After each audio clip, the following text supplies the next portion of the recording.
তত্ত্বাবধায়ক সরকার ব্যবস্থা ফিরিয়ে আনার পাশাপাশি 40% ভোট না পড়লে পুনর্নির্বাচনের সুপারিশ করেছে নির্বাচন ব্যবস্থা সংস্কার কমিশন। একই সাথে বিনা প্রতিদ্বন্দ্বিতায় নির্বাচন বন্ধ এবং শত গ্রহণযোগ্য প্রার্থী নিশ্চিত করার লক্ষ্যে জাতীয় নির্বাচনে না ভোটের বিধান প্রবর্তনে সুপারিশ করা হয়েছে।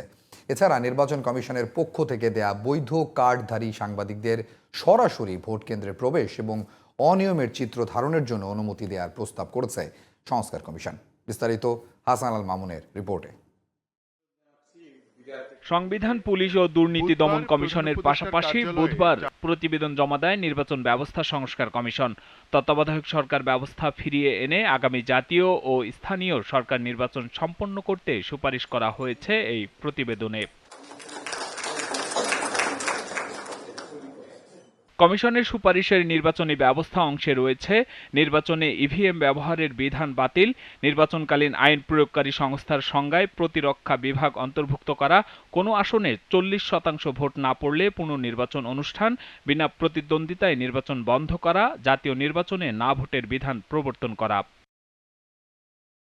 কমিশনের সুপারিশের হলফনামা অংশে বলা হয়েছে, মনোনয়নপত্রের সাথে প্রত্যয়নপত্রের পরিবর্তে দলের সভাপতি, সাধারণ সম্পাদক বা অনুরূপ পদধারী ব্যক্তি কর্তৃক হলফনামা জমা দেওয়ার বিধান করা, যাতে দলীয় প্যানেল থেকে প্রার্থী মনোনয়ন দেওয়ার বিষয়টি উল্লেখ থাকে।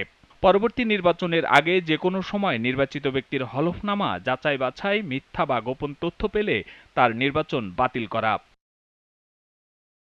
কমিশনের সুপারিশে নির্বাচনী ব্যয় অংশে রয়েছে সংসদীয় আসনে ভোটার প্রতি 10 টাকা হিসেবে নির্বাচনী ব্যয় নির্ধারণ, আসনভিত্তিক নির্বাচনী ব্যয় নির্বাচন কমিশন কর্তৃক নিবিড়ভাবে নজরদারি এবং প্রার্থী ও দলের নির্বাচনী ব্যয়ে হিসেবের রিটার্ন নিরীক্ষা ও হিসেব অসঙ্গতির জন্য শাস্তির বিধান করা। কমিশনের সুপারিশের মনোনয়নপত্রের অংশে রয়েছে আইনি হেফাজতে থাকা ব্যতীত সকল প্রার্থী সশরীরে মনোনয়নপত্র জমা দেওয়ার বাধ্যবাধকতা তৈরি, প্রার্থিতা চূড়ান্ত করার ক্ষেত্রে নির্বাচন কমিশনের ক্ষমতা নিরঙ্কুশ করা, মনোনয়নপত্রের সাথে 5 বছরের আয়কর রিটার্নের কপি জমা দেওয়ার বিধান। কমিশনের সুপারিশে নির্বাচন পর্যবেক্ষণ বা গণমাধ্যম অংশে বলা হয়েছে, নিস্তল পর্যবেক্ষণের অনুমতি দেওয়া, যাতে পর্যবেক্ষকেরা সারাদিন কেন্দ্রে থাকতে পারে।